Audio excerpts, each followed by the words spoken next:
On this episode of A State of Control, we talk about the importance of user interface and user experience. It's not the first time we've talked about this, but it's a new take on it where we're discussing how to go from standardized systems to customized systems, and also what are some of the real foundations that are used to determine how a user interface and a user experience get defined.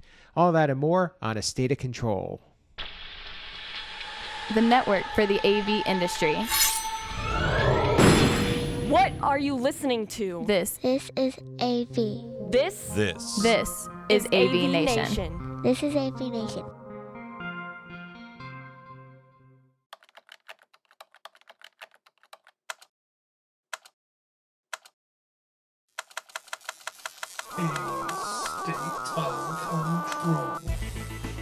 A State of Control. A State of Control, episode 97, Mental Models. Support for AVNation is brought to you by Extron, industry-leading technology backed by world-class support.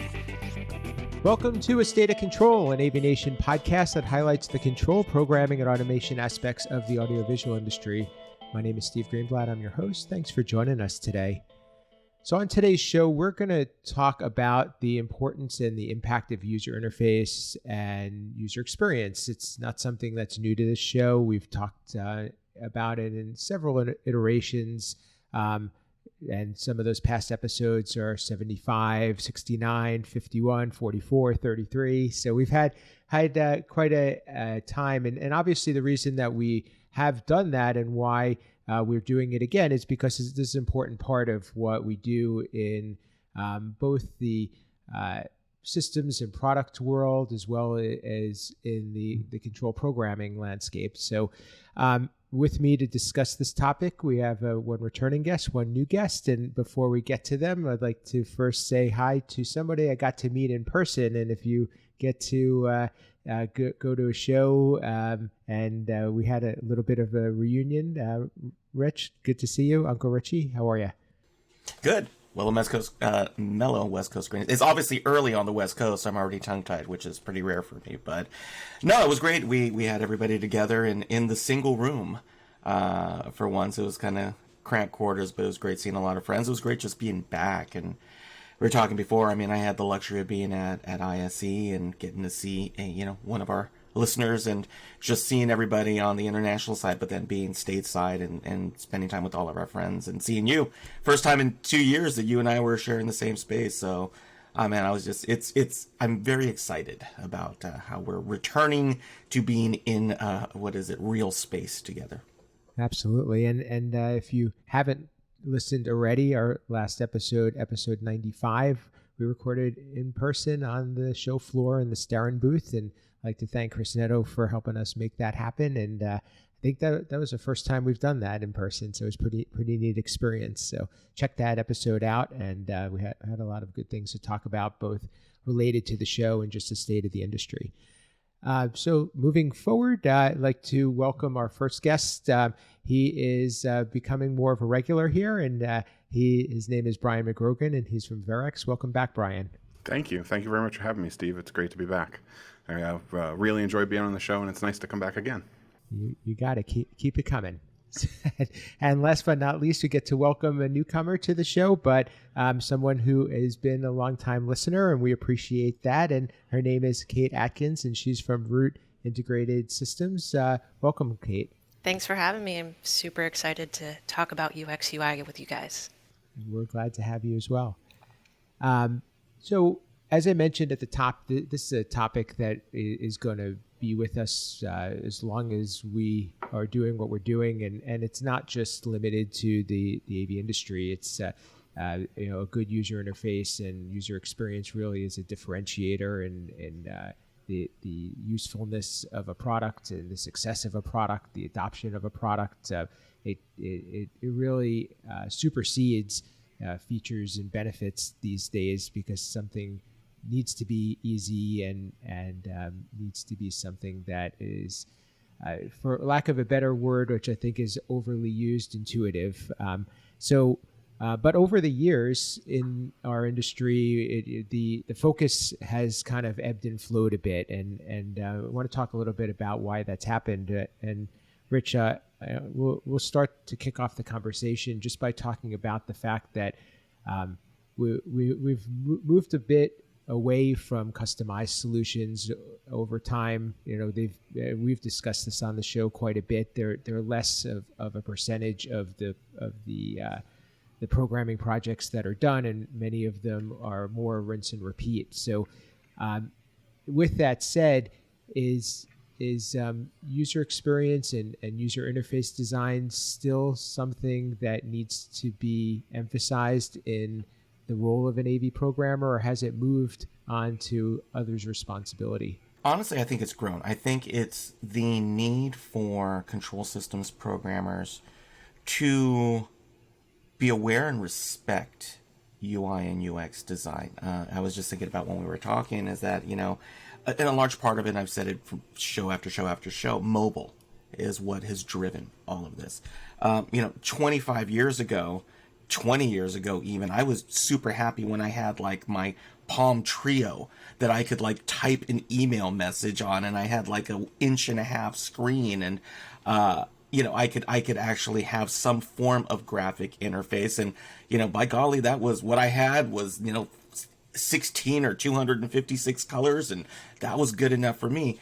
We have to take into perspective, this is 30 years now that as an industry of control systems programs is one of the old guys, and you and Brian, and I definitely am one of the gray hairs more and more these days than the pepper in my beard. But when we first started out, our tools were limited, our UI tools were limited. We were quite honestly dealing with 8 shapes, and you could have your favorite color as long as it was black, white, or gray,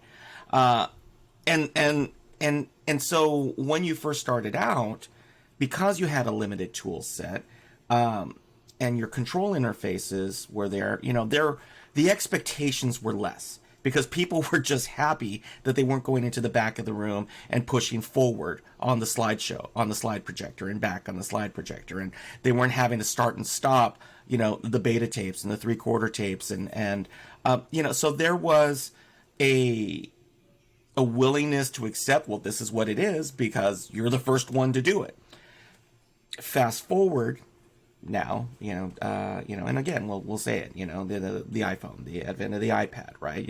We had manufacturers for years saying, you'll never see an iPad in a conference room, right? Flat out quoted, saying that. And when you've got a target of 7 billion people on the planet, and let's just say, rough estimate, 1 billion potential users of some form of device, their appreciation and their tastes are going to be lifted in terms of what they expect, because you have everybody making a product, and it's a software product. So as these iterations have happened, you've got talented UX designers, UI designers, and even in the CI space, right? There's some really good UI that's been done, and it winds up becoming an industry leader because they've kind of cracked that seal.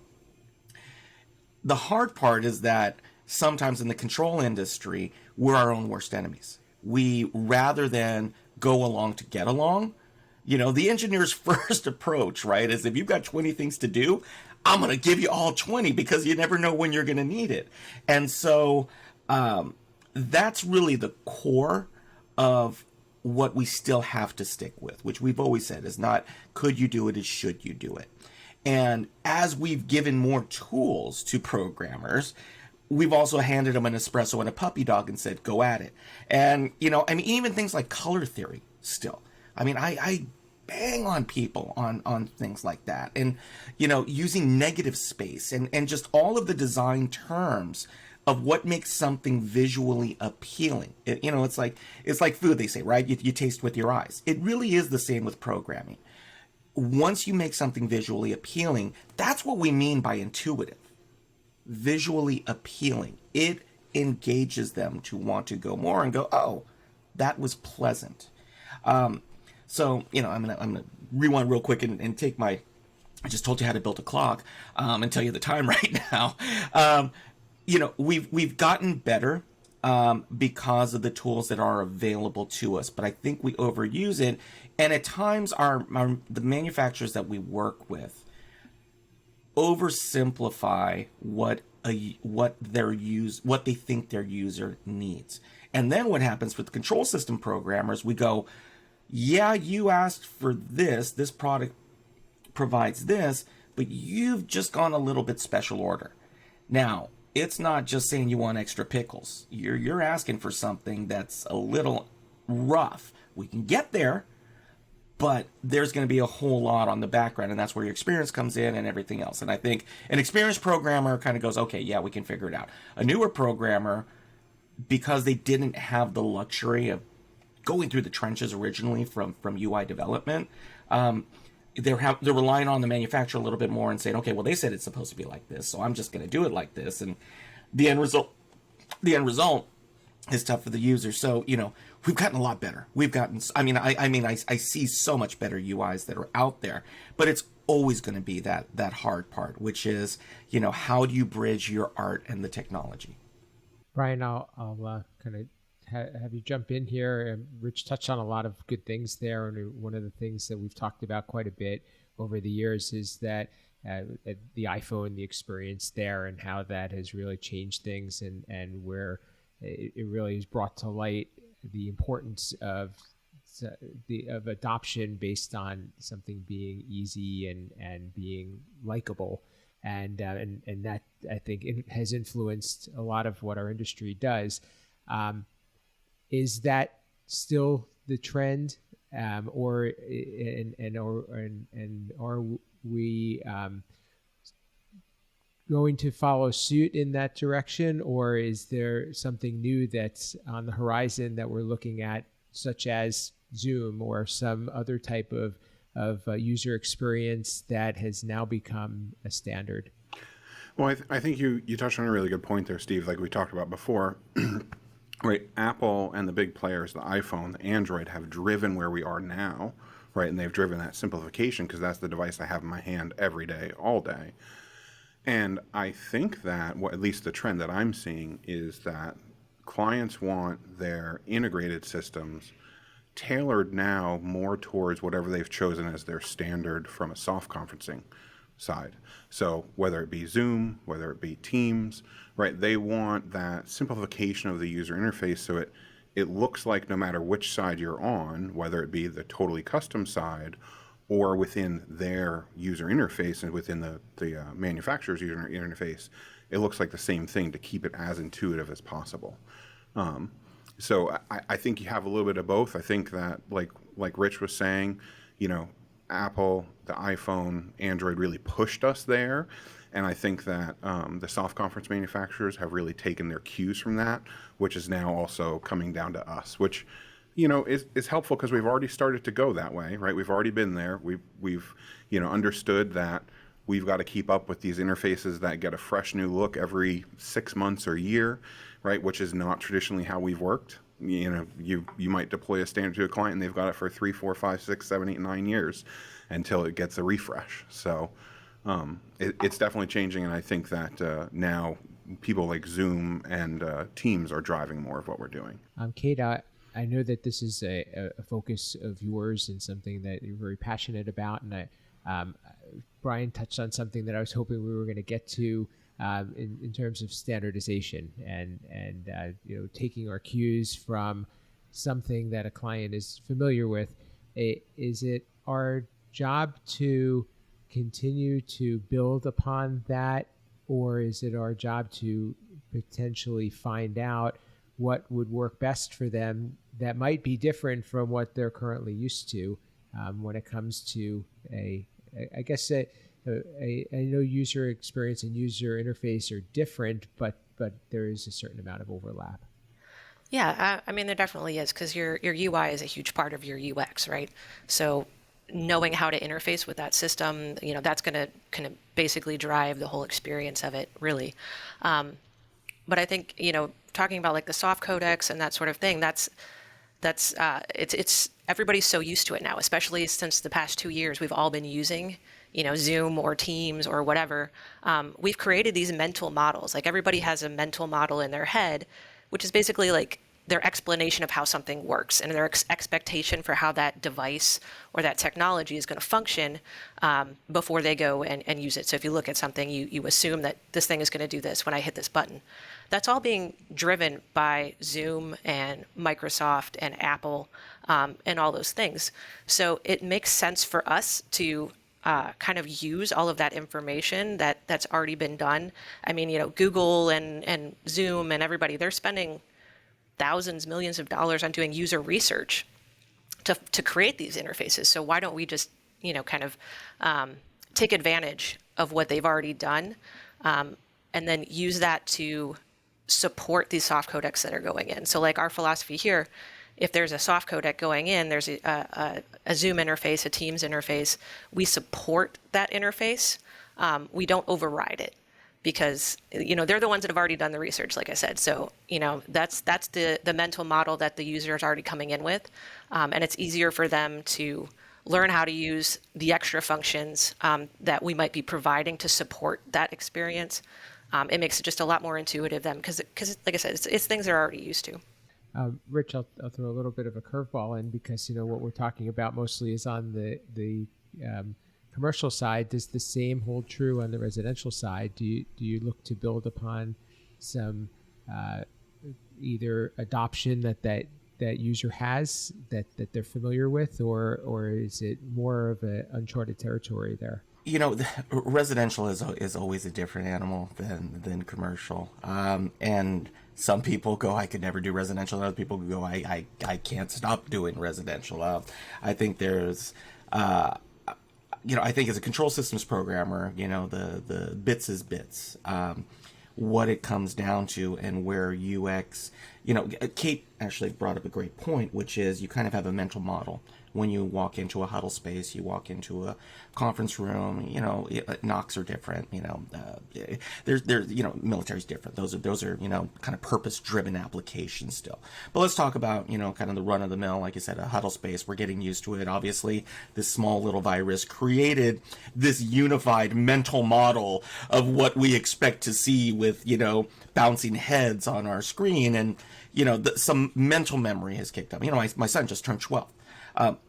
He already navigates and is used to a specific mental model of how UC works, right? Without even knowing what UC is, he's already made zooming a verb, right? This generation of kids, they've turned it into a verb. But with residential, it's like anything else. In commercial, you don't necessarily have to talk about color palettes, design decisions, what chair you're using, the frame decisions, the hardware, whether you're going brush bass or shiny brass or something else. I mean, because you're not personally vested necessarily in a UC space, it's easier to kind of let go of the reins of standardization. A residence is all about personalization. And at that point, you're also dealing with potentially different generations, which has been our experience. I have a far different user experience with my clients who are in their 70s than my clients who are in their 30s. They just, and I bridge the middle, right in between the two. So I've got a foot in either side of them, and I've been able to see that evolution. The older generation is still looking for that unified, reduce everything that I need down to a button or two. And, it was, our industry started, we used to call it, it was the end of the remote clutter, right? You'd have all of these devices and there was 15 remotes sitting on a table. Now we've moved into the software version of remote clutter, which is app clutter. And so what I'm noticing, though, is that the younger generation doesn't mind flipping back and forth. And it's really fascinating because psychologically, too, it comes down to attention span. It comes down to engagement, seconds to click. I mean, all of these things that are occurring, that it's a generational shift. It's not only the technology, it's the psychology of the user experience. And I mean, like I said, grab a tween or a teen and hand them technology and just watch them fly through. It's innate at this point. So the interesting part with residential is that you've got a choice now.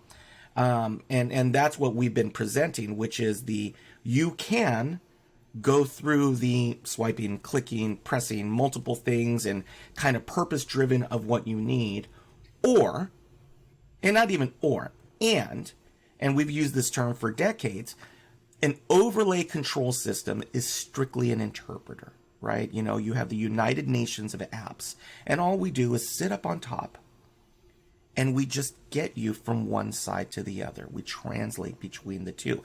You can still do it manually all you want, but, you know, I mean, I've got a little glowing red dog here. We've moved into voice because it can be augmenting what's there. And Resi is really always about augmenting, right?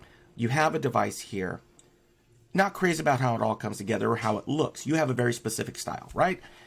I just built a Tuscan village. I don't really need, X, Y, or Z. I need something that has cream palettes, something that's going to blend in, something that the interior designer said, that's not going in unless we meet these requirements. You work along that way. You're not going to have that same kind of meeting with the tech manager of a Fortune 500. You're not. What you're going to need is the branding colors. You're going to need the icon placement. You're going to need some of the basics of their brand.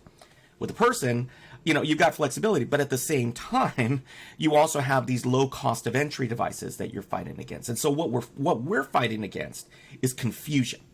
And so for us, overlay control becomes a matter of, and even then, it's like if you're good or not, right? If you're not really good at being able to work with that dance, what we've appreciated from the manufacturers is that there's been this standardization in Resi for let's call it the 80% of projects that are out there, right? The repeatable projects, rinse and repeat in Resi, right?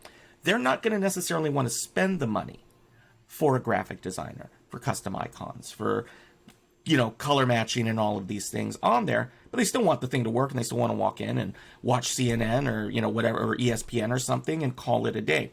So, Resi is interesting in that we're seeing the divergence. You've got, the rinse and repeats, which are good enough, and we've gotten to the point where we're like, what, good enough is good enough. If you're okay with good enough and you're using your money elsewhere, that's fine. In bespoke, completely different environment, because bespoke is all about personalization, but it's the same thing in house building. And again, it's construction, right? You can buy a production house, you can build a custom house. Not everybody has the money or the fortitude to build a house. I rebuilt my house from the ground up. I doubt I'll ever do it again because I didn't want to have 10,000 decisions anymore. So it's fun. It really is seeing where the Resi side is going, because now there's a security blanket. I think that's what I appreciate the most right now, is there are security blankets of frameworks, and you can either go ahead and kind of special order a little bit, but you still have the flexibility to go to bespoke. But not everybody, there's not a ton of bespoke projects out there. So everybody loves to have the magazine shot and, have that on their web page. But, again, it's sometimes the monkey's paw. Be careful what you wish for. And so, I've said it many, many times, again, like if a brother's got to eat, focus on rinse and repeat, What you're talking about is basically you're doing your user research, right? Like you're really talking to your customers to figure out what they're actually looking for. And that's where you just really need to focus on that understanding of the job that needs to be done by this interface, and then design to that. So it might be that job needs to be done, and you use, your rinse and repeat, like you said. That's because that'll accomplish what the user is trying to do, as long as you have that defined. Or you might have the more bespoke, where like this job is very particular and it needs to be done in a certain function, and then that's where you go that way. So yeah, I think it all comes down to understanding your users too. Yeah, and I think Rich brought up a good point earlier too, which was, sometimes we muddy the waters by the number of people we get involved in this, right? There's still this old school method of, an engineer who designs it who's like, well, they might want to do this, they might want to do this, they might want to do that. And so they want all of those controls available. And that's really where I think it comes into interviewing the user, right? And understanding what they want and what they need, right? Are they, an Android person that loves to have a million apps on their phone that are there all the time, or are they a streamlined, hey, I go to this for that and that's it, like that's all I do. So it really comes down to understanding who's going to use the system. Yeah, I was actually glad we went there, because that's where I was hoping to continue the conversation, because I do believe that there's a lot of parallels to what Rich said on the residential side to the commercial side, whereas you are going to have those systems that just don't warrant the custom interface. However, like you said, Brian, the need to understand the users and how much emphasis do you put on that, and I guess it depends on organization and the budget and the specific impact that it can make. Kate, while we're on that topic, do you have any experience there in terms of the where you would take a conversation with a client and how much we can persuade them to say we would like to sit down with you to better understand, or do we present to them, this is what we think that you need? Yeah, I think that's it's kind of tough, and it kind of depends. Ideally, you would want it to really understand, like I said, you want to understand the job that needs to be done by this system, the tasks that the person needs to accomplish when they walk in. Now, that might be easier if you're having your customer's IT department saying, hey, we are all Zoom, we need you to create a Zoom room, or we're all Teams, we need you to create a team room. Then it kind of comes into like, well, we're the experts, then here's how we would support it to accomplish those tasks that need to be done. But if you're doing a fully custom space, maybe it's a multi-purpose room and it needs to do all sorts of fancy things, you really need to understand, like, what exactly does that room need to do? What tasks is somebody coming in here to complete, and what's going to be the easiest way for them to do that? And the only way that you can really find those answers is to actually talk to the people that are really going to use the system. I've run into issues before where the person that we're talking to the whole time is maybe the IT guy who's at like a different campus, and he doesn't really understand how human resources is going to use that room or whatever. And until they come in to do their first meeting, and now they can't do what they're expecting to do because they had different needs in mind. So it's really important, especially if, like I said, for those more custom spaces, that you really get in touch with the people that are actually going to be using it, and not just the person like signing the checks and approving it. And I think they're right, taking a step back in those scenarios, right, especially those more custom spaces, and going back to our basics, right, starting at the sales level, really, of putting together a theory of operations, right, so that we can get that in front of the right people. And like you said, Kate, we need to find the right person, right? Our contact may be the IT guy or the AV guy, but the actual person who's going to use that space. I can't tell you how many times I've deployed a room and the technical contact loves it. It's exactly what it is. And then the end user comes in and they're like, I can't use this. So, okay, not going back to the drawing board, but we're going to, tailor to them when we've already gone 90% of the way there. So the other thing I think to point out too, Brian, and maybe you could comment on this first, is there also likely needs to be some type of continuity, consistency between both the high end and the average or the typical systems, and sometimes that can be easy, and other times it's a little bit challenging. Yeah, and I think in those scenarios, what we've been trying to do, especially recently with the more adoption of Zoom and Teams and trying to keep the interface similar to those, is in those spaces that might have been more custom, to use Kate's example of a multi-purpose room where, potentially the panel would have always had more functionality no matter what. Keeping that simple user interface at the user's perspective, and it's going to start up the way the room is going to be used 75 to 85% of the time, and then either hiding an advanced page, which would give the fully customizable experience, or it's a separate panel that's in the rack closet or back in an operator space, so that you do have the flexibility of both, but the continuity of the user who's going to come in and operate the system every single day flows between that huddle or smaller space into that room as well. And we build plenty of rooms still that are, hey, the end user is never going to touch this panel. I need this panel to be totally flexible for me. And in that scenario, right, we try to keep the same look and feel for them while just adding the additional controls that that user requires. So again, right, continuity coming in. Rich touched on it earlier with the different color palettes and color theory and everything, and just, you know, when you go and you look at that user interface, it's visually pleasing still, even though there are a lot more controls in that scenario. We're getting close to wrapping up, but I do have to touch on one thing that we've talked about quite a bit in other shows, and which is where are we going? What is the tools are changing. We're getting into more of a modern programming world. We're looking at HTML5. It presents a little bit of a different playing field. There's advantages, there's disadvantages. So Kate, I'll let you start here. What impact does that have on how we approach user interface, user experience moving forward? So I think it's going to have a huge impact because, and I mean, it's kind of already started to do that, but because it's so flexible, and you can do responsive designs that you could, deploy across all sorts of sizes of screens, and they're all going to have the same look and feel to them. It's also like there's just so many more things that you can do that where you're not locked into like a function that a manufacturer has given you. There are some caveats to it, of course, that like there are some things that we do, like, a volume slider is not as easy to do in HTML and CSS as it would be on, pick your WYSIWYG editor where you just drop in a level gauge or something like that. It's definitely going to be a big learning curve for a lot of people because, it isn't that what you see is what you get kind of thing. It's all line code, and you need to be able to understand how these lines of text are creating that image. But yeah, like I said, I think it's going to be a huge thing. There's several companies that are already using CSS at least for styling panels, and it makes things so much more flexible and so much more easy to update as you need to deploy across a whole bunch of screens. It's you change one line of code and now everything is a different color, and you don't have to go through every single page and redo it.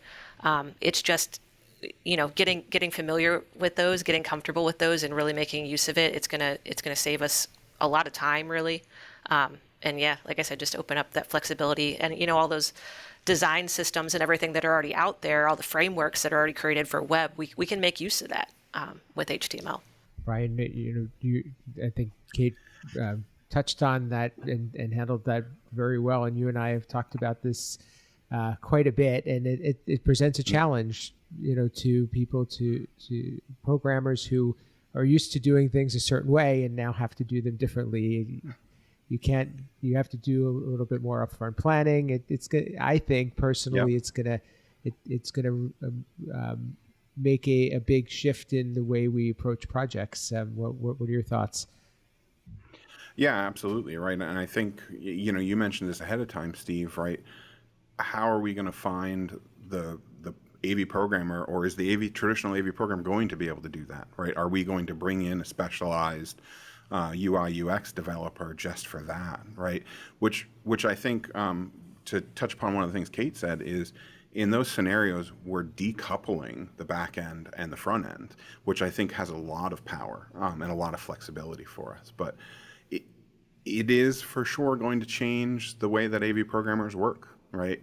And I think you're going to have a shift. I myself love UI and UX design. My house is totally a Marvel Iron Man panel, and I have so much fun creating those graphics, and I love it when my kids go and use it and they're like, ooh, look at that. But some of those people are going to shift and say, I want to spend more time on this front end design. Some are going to say, I want nothing to do with that. I'm going to stay in code land. And you're going to have some of those people that can kind of do some crossover. But I think that one of the things that the AV programmer is going to really need to understand, though, is they have to have some ideas of that front end in order to ensure that they are writing the flexible back end to support what the client wants. And there are lots of tools out there, right?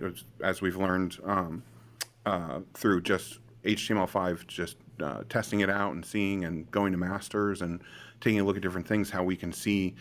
Kate talked about it, the responsiveness of design in terms of being able to go between screen sizes, which right now, sometimes I have to pick my GUI based on the screen size that we're going to use. So there are lots of great things there. And Rich, I'll kind of wrap this up with you.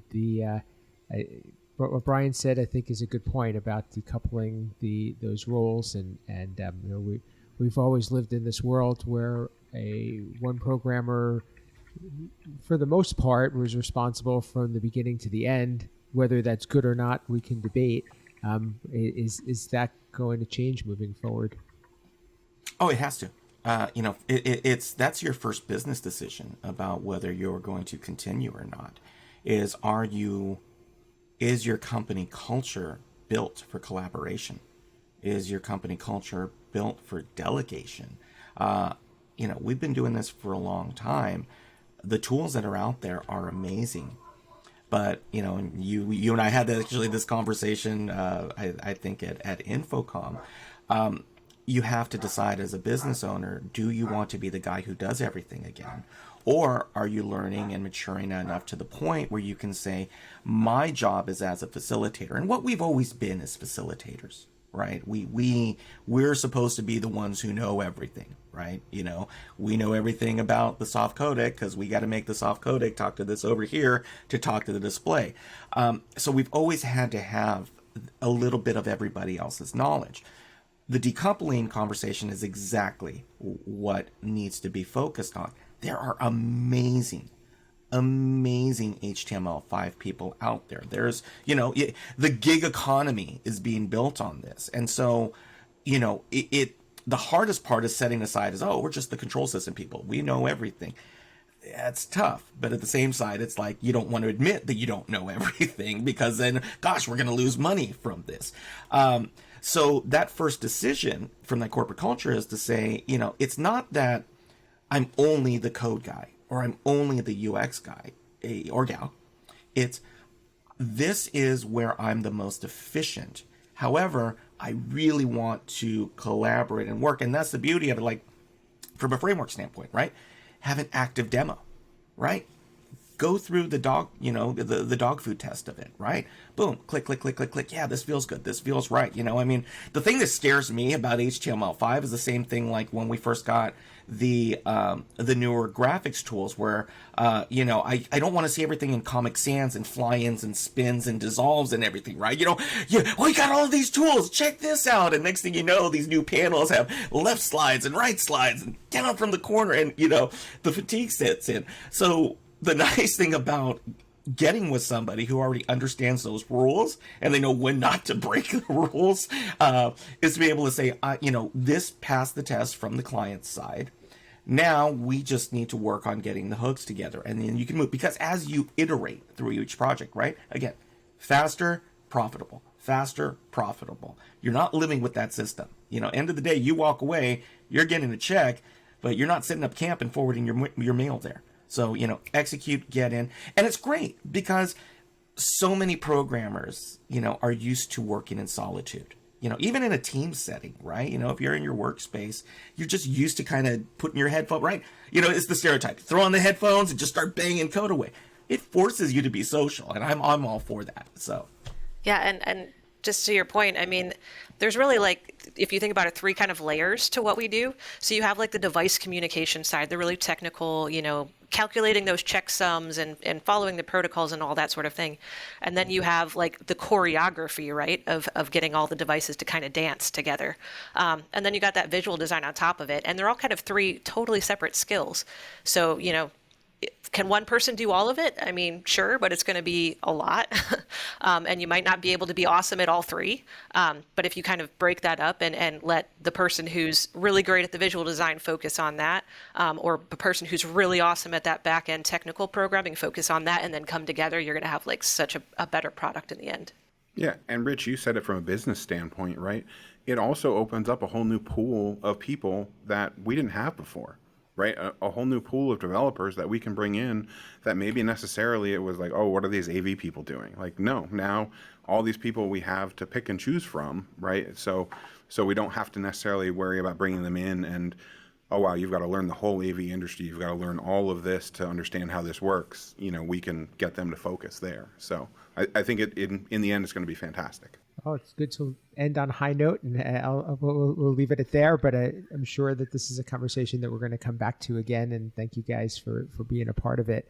I want to give you thank you individually, and first Brian Magrogran from Verrex. Thanks for being with us, and let us know how we can reach you, learn more about Verrex, and everyone can get in touch. Yeah, well, thank you for having me back. It's always awesome to be on the show and talk with everybody and learn all the new things and get the different points of view. You can find me, as Uncle Richie would say, on the interwebs at @bmagrogan. You can find Verrex at verrex.com. And thank you again for having me. It was fantastic. Absolutely. Thank you. And Kate Adkins from Roots Integrated Systems, thanks for being with us. Hope your first time was good, and we will welcome return if you would be glad to have us back. Oh, yeah. I'd love to come back. This is a lot of fun. Excellent. How can people get in touch with you and learn more about the company that you work for? So you can check out Root. We're at rootintegration.com. You can email me at kate@rootintegration.com. You can also find me on LinkedIn, and I'm on Twitter at code_Kate. You can usually find me there on Sunday mornings with AV in the AM, which I recommend everybody that's listening join in because it's a really awesome community. It's super supportive and welcoming, and most of us don't bite, so come join the conversation. I will second that. So thanks, and look forward to seeing you on there as well. And last but not least, Rich, how can people get in touch with you, learn what you're up to, and say hey?